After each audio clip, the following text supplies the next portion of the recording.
Good morning, students. During our last period, we have taken a poem that is from our poetry section, and that was a poem number 3, 2.3, The Inchcape Rock. During our last period, we have completed 7 stanzas of this poem. Totally, this poem is in a 17 stanza, and out of those 17 stanzas, during our last period, we have completed the first 7 stanzas. Now I would like to move towards the 8th stanza number 8 of this poem. See on page number 105. विद्यार्थी मित्रांनो, मागच्या पिरियडमध्ये आपण या कवितेचं म्हणजेच the Inchcape rock या कवितेचं 7 कळवे पूर्ण केलेले आहेत. टोटली ही कविता जी आहे ती 17 कळव्यांमध्ये, त्याच्यापैकी आपण 7 कळवे मागच्या पिरियडमध्ये आपण पूर्ण केलेले आहेत आणि आज आपण 8व्या कळव्याकडे वळतो आहोत. तर पान नंबर तुमच्या पुस्तकाचं जे पान नंबर 105 ते उघडा आणि त्याच्यावर आपण वाचूया. His eyes was on the Inchcape float, quoth he said, quoth he my men put out the boat and row me to the Inchcape rock and I will flag the abbot of Aberbrothok. बघा, आता या कळव्यामध्ये तो आपल्याला काय सांगतो आहे की हा जो राल्फ आहे, की जो विकेड आहे, अत्यंत वाईट प्रवृत्तीचा माणूस आहे. बघा, आता याच्यामध्ये कोथ means this is a old English and the meaning of that word कोथ इज सेड, म्हणजे सिम्पली सेड. आता या राल्फचे जे नजर होती ती त्या खडकावर, त्या इंचकॅप रॉकवर होती. आणि ज्या वेळेला तो जहाजानं प्रवास करत होता किंवा त्या खडकाच्या आसपास होता, त्यावेळेला त्याच्या माणसांना तो म्हणाला, he said, quoth he means he said, my men put out the boat and row me to the Inchcape rock and I will flag the abbot of Aberbrothok. त्याच्या त्या लोकांना म्हणाला की इथे थांबू नका, मला त्या खडकाकडे नाव घेऊन चला, बोट घेऊन चला, कारण आता तो जो ॲबरब्रॉथॉकचा जो ॲबॉट आहे, धर्मगुरू आहे, त्याला त्या ठिकाणी मला काय करायचं आहे, तर त्याने जे काही काम करून ठेवलेलं आहे ते काम मला आता त्या ठिकाणी नष्ट करायचं आहे. कारण जेणेकरून त्याचा विचार असा होता की ते जे बॉय होतं, ते जे बेल बसवून ठेवलेली होती ॲबरब्रॉथॉकने, ती त्याला नष्ट करायची होती. म्हणजेच या कळव्यामध्ये आपण काय पाहिलं तर आधीच्या कळव्यांमध्ये काही आनंदी वातावरण दाखवलेलं आहे, परंतु या राल्फच्या मनामध्ये अत्यंत वाईट विचार असतात. त्याला असं वाटतं की हा जो ॲबॉट ऑफ ॲबरब्रॉथॉक आहे तो लोकांमध्ये प्रसिद्ध होत चालला आहे, पॉप्युलर होत चालला आहे, म्हणून मग त्याची महती, त्याची कीर्ती, त्याची नेम अँड फेम कुठेतरी या राल्फला कमी करायची असते. कारण इतर लोकांना त्या ॲबॉटने म्हणजे धर्मगुरूने बसवून ठेवलेली, खडकावर बसवून ठेवलेली जी बेल होती ती धोक्याचा इशारा देणारी होती. पाणी किती खोल आहे, बोटींमधून प्रवास करावा की नाही करावा, म्हणून इतर लोकांचे प्राण वाचायचे आणि ते लोक, प्रवासी किंवा मग ते सेल्समन, सगळे त्याला काय करायचे, सेलिंग मॅन काय करायचे, त्याला आशीर्वाद द्यायचे. आणि ती या राल्फला बघवत नव्हता आणि म्हणून त्याचा विचार असा आहे की मला त्या खडकाजवळ घेऊन चला आणि तिथे या ॲबॉटने जे काही महान कार्य करून ठेवलेलं आहे बेल बसून, ते त्याला नष्ट करायचं असतं. The boat is lowered, the boatmen row and to the Inchcape rock they go. Sir Ralph bent over from the boat and cut the bell from the Inchcape float. बघा, आता त्याने ऑर्डर दिली त्याच्या माणसांना की मला त्या इंचकॅप रॉकजवळ घेऊन चला. और आता कॅप्टनने ऑर्डर दिल्यानुसार ते जे बोटमन होते ते देखील नाव वल्लवत त्या ठिकाणी इंचकॅप रॉकजवळ घेऊन गेले. तिथे गेल्यानंतर बोटीतूनच तो खाली झुकला आणि त्या खडकावर बसवलेली जी काही बेल होती, इंचकॅप फ्लोट, बघा इथे म्हटलेलं आहे, and he cut the bell from the Inchcape float. त्या खडकावर धोक्याचा इशारा देणारी जी घंटा होती, जी आतापर्यंत वाजत होती, तीच त्याने कापून टाकली. त्याच्यानंतर see the page number 105 and stanza number 10. Down sunk the bell with a gurgling sound, the bubbles rose and burst around quoth sir Ralph. The next who came to the rock won't bless the abbot of Aberbrothok. Sunk म्हणजे बुडणे. आता जशी त्याने ती bell कापून टाकल्यामुळे ती खाली पडली आणि समुद्रामध्ये ती बुडाली. कशी? गरगलिंग साऊंड. आता गरगलिंग साऊंड म्हणजेच काय? तर घंटा ज्यावेळेला पडते त्यावेळेला टणटण आवाज करत असते, समुद्रामध्ये बुडाली. आता एखादी वस्तू ज्यावेळेला पाण्यामध्ये बुडते त्यावेळेला साहजिकच वर काय तर बबल्स येतात, बुडबुडे येतात आणि त्या ठिकाणी बुडबुड्यांच्या आवाजासहित किंवा गरगलिंग साऊंडसहित घंटानाद होत होत ती बेल जी होती ती पाण्यामध्ये बुडाली. पाण्यामध्ये ती बेल बुडाल्याचं पाहून हा जो सर राल्फ आहे, हा सर राल्फ काय म्हणाला त्याच्या लोकांना? बघा पुन्हा तो कोच सर राल्फ, तो राल्फ वाईट प्रवृत्तीचा माणूस त्या लोकांना काय म्हणाला? The next who comes to the rock won't bless the abbot of Aberbrothok. आणि त्या लोकांना त्याने सांगितलं की याच्यानंतर जो कोणी बोटीजवळ येईल, आतापर्यंत लोक त्या खडका बेलपर्यंत यायचे, बेलमुळे त्यांचे प्राण वाचलेले असायचे, त्याच्यामुळे मग ते ॲबॉटला आशीर्वाद द्यायचे. परंतु आता तो राल्फ त्या लोकांना सांगतो आहे की आता जो कोणी या बेलजवळ येईल किंवा खडकाजवळ येईल तो या ॲबरब्रोथॉकचा जो ॲबॉट आहे, धर्मगुरू आहे, त्याला मात्र आता कोणी आशीर्वाद देणार नाही, त्याच्याविषयी कोणीही चांगलं बोलणार नाही. Sir Ralph the rover sailed away. He scoured the sea from many a day, and now, grown rich with plundered store, he steers his course for Scotland shore. बघा आता या कळव्यामध्ये जे कळवं आहे 11 नंबरचं, त्याच्यामध्ये काही कठीण शब्द आहेत बघा. स्कोअर्ड म्हणजे याचा अर्थ काय? Travelled freely energetically for ships to rob. आता तो पुढच्या प्रवासाला निघून गेला असा त्याचा अर्थ आहे. Steers direct the course of the ship, आणि त्या जहाजाचा जो मार्ग होता तो डायरेक्ट करत होता, सांगत होता माहिती. आता त्याच्यानंतर बघा आता राल्फ जो होता तो त्याने ते नीच कृत्य केलं, वाईट कृत्य केलं, आणि त्याच्यानंतर जहाजाला मार्गदर्शन करत पुढचा मार्गस्थ तो झालेला आहे. कुठे आला तो आता? स्कॉटलँड शोअर म्हणजे स्कॉटलँडच्या किनाऱ्यावर. आता त्या स्कॉटलँडच्या किनाऱ्यावर आल्यानंतरची जी काही परिस्थिती ती पुढच्या कळ्यामध्ये बघा. सो थिक अ हेज म्हणजेच काय? धुकं. So thick a haze o'erspreads the sky, they cannot see the sun on high, the wind hath blown a gale all day, at evening it had died away. आता त्या स्कॉटलँडच्या किनाऱ्यावर आल्यानंतर त्याला असं जाणवलं की तिथे प्रचंड धुकं आकाशामध्ये पसरलेलं आहे. आकाशामध्ये धुकं असल्यामुळे आकाशामध्ये तडपणारा किंवा चमकणारा सूर्य ते पाहू शकत नव्हते. द विंड हॅज ब्लोन गेल ऑल डे. दिवसभर जोराचा वारा त्या ठिकाणी सुटलेला होता. At evening it has died away. दिवसभर म्हणजे आकाशामध्ये धुकं पसरलेलं होतं. स्कॉटलँडच्या किनाऱ्यावर आल्यानंतर त्यांना असं जाणवलं की आकाशामध्ये सर्वत्र धुकं पसरलेलं आहे. धुकं पसरलेलं असल्यामुळे चमकणारा सूर्य, तळपणारा सूर्य ते पाहू शकत नव्हते. दिवसभर त्या ठिकाणी वादळ चालू होतं, परंतु संध्याकाळी मात्र ते वादळ संपलं. डाईड अवे मीन्स फिनिश, संपलं. See the next stanza. On the deck the rover takes his stand, so dark it is they see no land, quoth sir Ralph it will be lighter soon, for there is dawn of the rising moon. आता त्याच्या त्या जहाजावर बसलेला तो जो Ralph आहे तो त्याच्या त्या जोडीदारांना सांगतो की या ठिकाणी धुक्यामुळे आपण जमीन पाहू शकत नाही आहे, त्याच्यामुळे आपण नावेतच बसलेलं बरं. आणि त्या अवस्थेमध्ये त्याच्या लोकांना तो सांगतो इट विल बी लाईटर सून, थोड्याच वेळामध्ये. कारण काय आहे? Rising moon. आता सूर्याचा प्रकाश तर आपल्याला दिसत नाही आहे, परंतु थोड्याच वेळामध्ये चंद्रप्रकाश होईल आणि त्या चंद्रप्रकाशामुळे हे जे आकाशामध्ये पसरलेलं धुकं आहे हे थोडंसं कमी होईल असं त्याच्या लोकांना तो सांगतो. See the next stanza. Canst hear said one, the breakers roar for myth.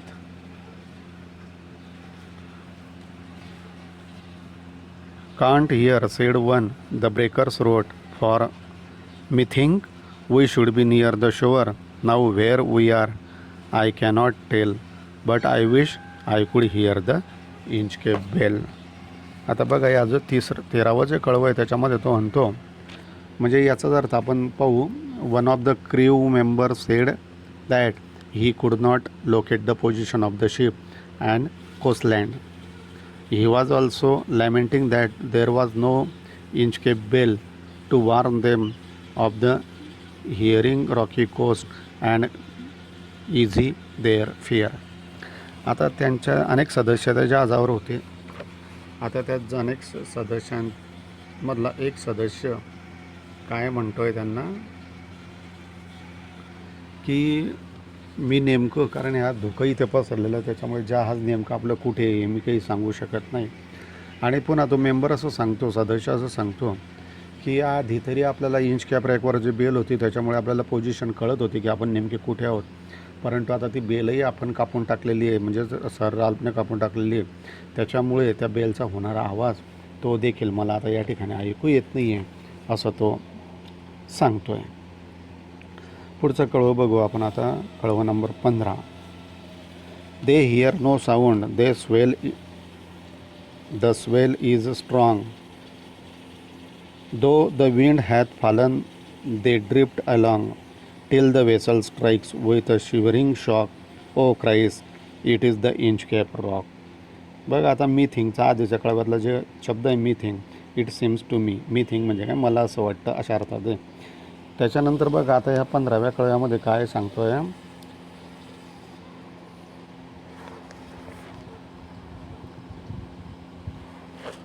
त्या 15व्या कळव्यामध्ये ते सांगतोय, सॉरी 14व्या कळव्यामध्ये, they hear no sound, it is the Inchcape rock. ही ती कळवं येते बघा. The sea got more turbulent and feisty and they could hear no sound as there was no warning bell ringing. आता त्यांची अवस्था आपल्यालाही कळते या ठिकाणी की वॉर्निंग बेल तिथे आता राहिलेली नाही, त्याच्यामुळे त्यांना त्या बेलचा घंटाही ऐकू येत नाही आणि अत्यंत दुःखामध्ये, अत्यंत दयनीय अशा अवस्थेमध्ये तिथे आहेत. The ship was now in the grip of waves and they continued roving here and there. आता प्रचंड वादळ त्या ठिकाणी सुटलेलं आहे आणि म्हणून मग there was no warning bell, the ship was now in the grip of waves.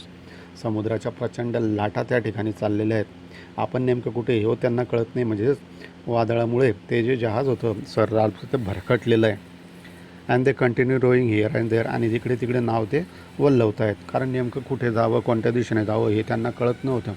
आतापर्यंत त्या ॲबॉटने बसवलेल्या बेलमुळे नेमके आपण कुठे आहोत हे स्थान त्यांना कळू शकत होतं, परंतु आता त्यांनीच केलेल्या त्या कर्मामुळे, वाईट कृत्यामुळे, कोणतं कृत्य करून ठेवलेलं आहे त्या राल्फने वाईट, तर ती बेल कापून टाकलं, बुडवून टाकलेली आहे आणि त्याच्यामुळे आता त्यांना एक्झॅक्ट पोझिशन कळत नाही आहे. आता अशा परिस्थितीमध्ये ते बिचारे जहाजावरचे जे क्रू मेंबर होते त्यांनी ती बोट इकडे तिकडे वळवणं सुरू केलेलं आहे. Suddenly the ship got the jar and they understood and uttered in disappointment that their vessel had hit the Inchcape Rock. आता बघा त्यांना त्या ठिकाणी कुठेतरी कुणीतरी आपल्याला ओढतं आहे असं त्यांना त्या ठिकाणी वाटायला लागलं आणि त्यांना कळून चुकलेलं होतं की आता आपली ही जी नाव आहे ती आता मात्र कुठे आहे, तर खडकावर आपली नाव आता आढळलेली आहे हे त्यांच्या लक्षात आलं. म्हणजे त्यांनी जर ती बेल तोडली नसती तर त्यांना कदाचित त्यांचे प्राण वाचू शकत होते, परंतु ते म्हणतात O Christ it is the Inchcape rock. आणि ते जहाजावरचे लोक आपल्याला सांगत आहेत की नेमके आम्ही कुठे आहोत हे आम्हाला कळत नाही, परंतु त्या ठिकाणी आमची जी नाव होती ती त्या खडकावर आदळली. दुर्दैव आहे त्यांचं. See the next stanza. Sir Ralph the rover tore is hair, he cursed himself in his despair, the waves rush in every side, the ship is sinking beneath the tide. बघा आता त्या आधीच्या कळव्यामध्ये ड्रिफ्टचा अर्थ दिलेला आहे बघा. ड्रिफ्ट म्हणजे काय, move slowly. O Christ it is the Inchcape rock, what made Ralph the rover to exclaim this line. Tore म्हणजे पुल्ड हार्ड.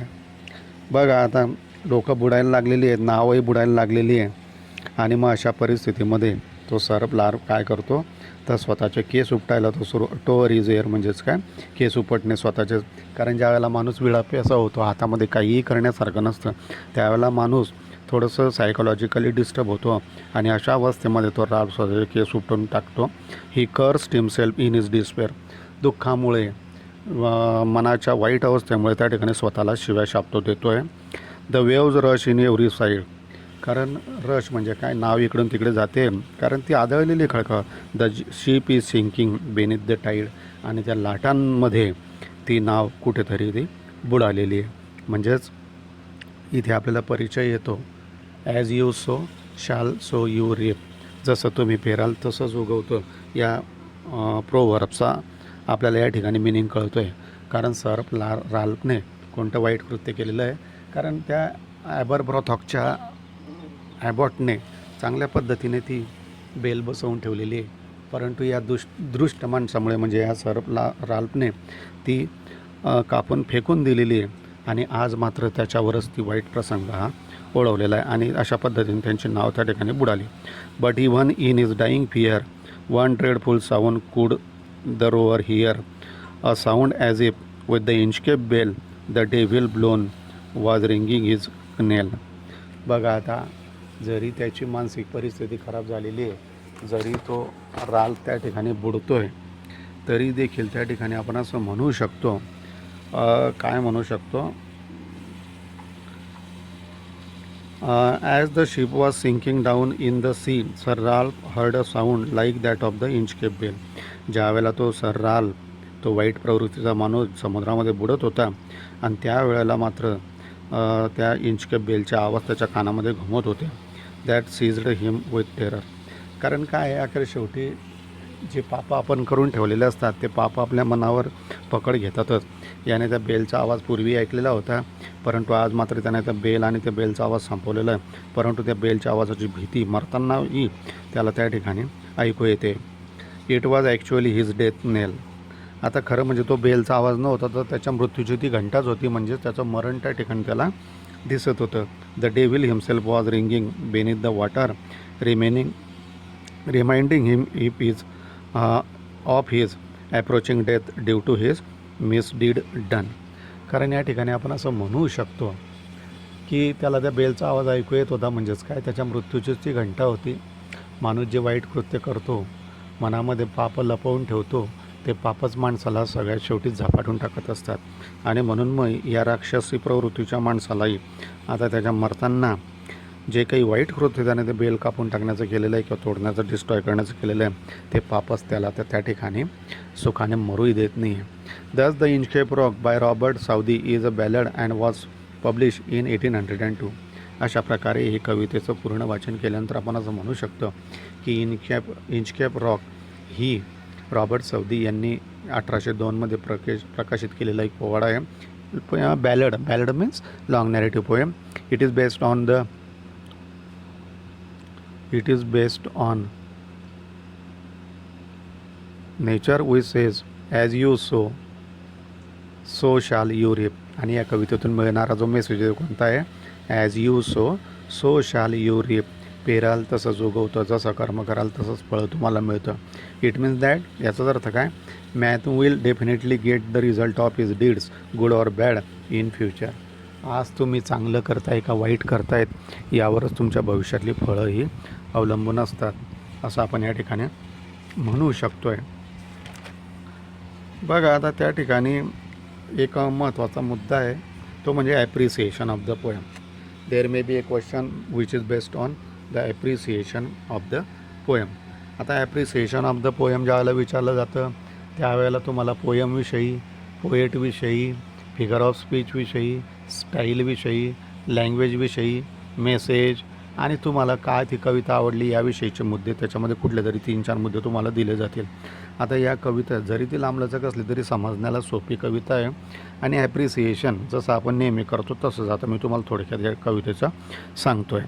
बघा आता टायटल टाकून द्यायचं, उत्तरामध्ये आधी इंचकेप रॉक आणि लिहायचं मग पुढे. आता या कवितेच्या बाबतीमध्ये आपण काय लिहू शकतो, the Inchcape rock by Robert Southey is a ballad of 17 stanzas of 4 lines each. Robert Southey यांनी लिहिलेली इंचकेप रॉक नावाची कविता आहे की जी पोवाड्याच्या स्वरूपात आहे आणि 4-4 ओळींचे 17 कळव्यांमध्ये असलेली ही कविता आहे. This poem is based on saying or idiom as you sow shall you reap. ही कविता जी आधारित आहे ती कुठल्या प्रोवर्बवर, कुठल्या म्हणीवर आधारित आहे, as you sow shall you reap. पेराल तसंच उगवेल, तसं कर्म कराल तसंच तुम्हाला फळ मिळेल, या प्रोवर्बवर आधारित ही कविता आहे. एक्सपान्शन ऑफ आयडियामध्ये तुम्हाला या ठिकाणी विचारलं जाऊ शकतं कुठलं, as you sow shall you reap. आणि म्हणून एक्सपान्शन ऑफ आयडियाच्या दृष्टिकोनातूनही या कवितेची तयारी तुम्हाला कामात पडेल. The primary theme of this poem is that those who do bad things meet with a bad end at the hand of fate. आणि प्राथमिक जर आपण मध्यवर्ती कल्पना पाहिली आहे ती कोणती आहे? Those who do bad things meet with a bad end at the hand of fate. जे कोणी वाईट गोष्टी करतात, वाईट कृत्य करतात, शेवटी दैव त्यांचा शेवट देखील वाईट पद्धतीनंच करत असतं. This idea of what goes around comes around is at the core of the poem. पुन्हा आणखी कोणती कल्पना? What goes around comes around. जे काही आजूबाजूला चालू असतं तेच आपल्याला दिसत असतं. हा म्हणजे या कवितेचा मध्यवर्ती गाभा आहे. The ballad is composed in narrative style. कथनात्मक शैलीमध्ये या पोवाड्याची रचना केलेली आहे. The rhyme scheme is AABB. बघा महत्त्वाची ओळ आहे. The rhyme scheme of the poem is AABB. प्रत्येक कळव्याचे शेवटचे दोन, प्रत्येक ओळीचे शेवटच्या शब्दाचा विचार केला तर AA म्हणजे 4 ओळींचं कळवं जर आपण विचार केलं तर 4 ओळींपैकी पहिली, दुसरी AA, तिसरी, चौथी BB म्हणजेच AABB संपूर्ण पोयमची रायमिंग स्कीम आहे. The poem also contains lots of old English words. आता या कवितेमध्ये ज्याला आपण आर्चाइक वर्ड्स म्हणतो, पारंपरिक शब्द जे पूर्वीच्या इंग्लिशमध्ये वापरले जायचे ते देखील या कवितेमध्ये भरपूर प्रमाणात आहे. The poet decorates his poem with number of figures of speech such as alliteration, antithesis, apostrophe, inversion, metaphor, onomatopoeia, personification, repetition, simile, transferred epithet. बघा आता या कवितेमध्ये कोणकोणत्या प्रकार, आता ते कविता वाचन करत असताना ते शोधणं तुमचं काम आहे. कोणकोणते अलंकार आले पाहिजे? Alliteration, antithesis, apostrophe, inversion, metaphor, onomatopoeia, personification, repetition, simile, transferred epithet एवढे सगळे अलंकार या कवितेमधून आपण अभ्यास करू शकतो. त्याच्यानंतर आपण म्हणू शकतो या कवितेच्या बाबतीत the use of symbols also adds beauty to the poem. प्रतिमांचा वापर भरपूर आहे आणि त्याच्यामुळे सौंदर्याची भर या कवितेमध्ये घातल्या गेलेली आहे. The abbot is presented as a symbol of all that is good. या कवितेमध्ये जे पात्र आहे, आता पात्र म्हणजे नंतर कोणते तर आलेले कॅरेक्टर. पहिलं महत्त्वाचं कॅरेक्टर म्हणजे त्या ॲबॉट ब्रोथकचा ॲबॉट म्हणजे धर्मगुरू, आणि तो कसा सादर करण्यात आलेला आहे? Symbol of all that is good. जे चांगलं आहे त्या चांगल्याचं प्रतीक म्हणून तो ॲबॉट सादर करण्यात आलेला आहे. While sir Ralph symbolize the evil. Sir Ralph जो वाईट प्रवृत्तीचा माणूस दाखवलेला आहे तो कशाचं प्रतीक आहे? वाईट गोष्टींचं प्रतीक आहे, आणि ॲबॉट हे चांगल्या गोष्टींचं प्रतीक आहे. The Inchcape frog is a symbol of trap that sir Ralph had place for others in which he himself fell. आणि या कवितेतला एक महत्त्वाचा सिम्बॉल आहे तो म्हणजे इंचकॅप फ्रॉग, तो खडक. तो खडक कशाचा तो खडक म्हणजे एक सापळा आहे की जो या सर राल्फने इतर लोकांसाठी रचून ठेवलेला सापळा आहे की ज्या सापळ्यामध्ये तो स्वतःच अटकतो आहे. म्हणजेच या ठिकाणी 3 पात्र आपण बघू. ॲबॉट चांगल्याचं प्रतीक आहे, सर राल्फ वाईटाचं प्रतीक आहे, आणि स्वतः आपल्या कवितेच्या टायटलमध्ये आलेला इंचकॅप रॉक तो जो खडक आहे तो म्हणजे सर राल्फने इतर लोकांसाठी रचून ठेवलेला सापळा आहे की ज्या सापळ्यामध्ये तो स्वतःच अटकतो असं आपण त्या ठिकाणी म्हणू शकतो. Though the poem is compose in 18th century but the message it gives is applicable today. आता जरी या कवितेची रचना 18व्या शतकामध्ये जरी झालेली असली तरी जो संदेश ही कविता देते तो संदेश मात्र आजच्या कालखंडाला लागू पडणारा आहे. Though this poem is old poem that is composed in 18th century but the message which this poem gives is applicable even today. जरी ही कवितेची रचना 18व्या शतकामध्ये असली परंतु या कवितेतून दिला जाणारा जो संदेश आहे तो आजच्या कालखंडाला देखील लागू पडणार आहे. This poem tells us that everyone should free from wicked act. आणि कविता आपल्याला सांगते की प्रत्येक माणसाने वाईट कृत्यापासून बाजूला राहिलं पाहिजे. कुठल्याही वाईट गोष्टींची सवय आपली प्रवृत्ती आपण चांगली ठेवली पाहिजे. जर तुमची प्रवृत्ती चांगलं असेल तर कर्म देखील तुमचं चांगलं होईल, आणि कर्म जर तुम्ही चांगलं केलं तर तुम्हाला मिळणारं फळ देखील चांगलं असेल. The moral of this poem is as you sow shall you reap. आणि या कवितेतून कुठला नैतिकतेचा संदेश आपल्याला मिळतो आहे? पेराल तसं उगवेल, जसं कर्म कराल तसंच फळ मिळेल. पुन्हा आता काही वेळेला तुमच्या स्वतःची मतं विचारली जातात पोएमच्या बाबतीतले. त्या बाबतीमध्ये आपण असं म्हणू शकतो, in my opinion the poem is timeless as its impact can never dismisses. आता टाईमलेस ही कविता आहे. वेळेचं कुठलंही बंधन, वेळेचं कुठलंही मर्यादा या कवितेला नाही. कारण या कवितेचा कुठल्याही कालखंडातील लोकांना लागू पडणारा तिचा तो प्रभाव आहे आणि म्हणून या कवितेचा जो प्रभाव आहे तो कधीही न संपणारा असल्यामुळे ही कविता टाईमलेस आहे, टाईम बाउंड नाही असं आपण म्हणू शकतो. As long as the human suffers from the vice, VIC, vice म्हणजे दुर्गुण. As long as the human suffer from vice of jealousy, this poem will keep reminding them of its consequences. जोपर्यंत लोक दुर्गुणांच्या व्यथा सहन करत राहतील, व्हाईस ऑफ जेलसी असूया, मत्सर, जोपर्यंत लोकांच्या मनामध्ये राग आहे, द्वेष आहे, तिरस्कार आहे, त्या वेळेला आपल्याला त्या प्रवृत्तीचे परिणाम काय होतात याची जाणीव ही पोयम आपल्याला करून देत राहणार आहे. Students, I hope that this poem was well understood by you. Now I would like to stop here. Have a good day. Thank you very much.